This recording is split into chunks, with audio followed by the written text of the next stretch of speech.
Ang pagpapakumbaba ni Kristo. Hindi ba't masigla kayo dahil na kay Kristo kayo? Hindi ba't masaya kayo dahil alam ninyong mahal niya kayo? Hindi ba't may mabuti kayong pagsasamahan dahil sa banal na Espiritu? At hindi ba't may malasakit at pangunawa kayo sa isa't isa?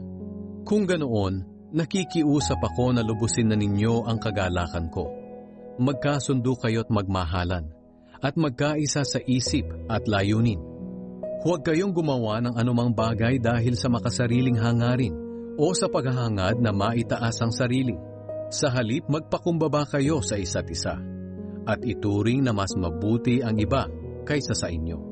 Huwag lang ang sarili ninyong kapakanan ang isipin nyo, kundi ang kapakanan din ng iba. Dapat maging katulad ng kay Kristo Jesus ang pananaw nyo. Kahit na nasa Kanya ang katangian ng Diyos, hindi niya itinuring ang pagiging kapantay ng Diyos bilang isang bagay na dapat panghawakan. Sa halip, ibinaba niya ng lubusan ang sarili niya sa pamamagitan ng pag-aanyong alipin.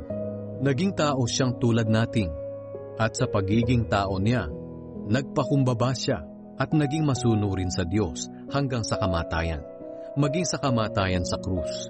Kaya naman itinaas siyang lubos ng Diyos at binigyan ng titulong higit sa lahat ng titulo, upang ang lahat ng nasa langit at lupa at nasa ilalim ng lupa ay luluhod sa pagsamba sa Kanya.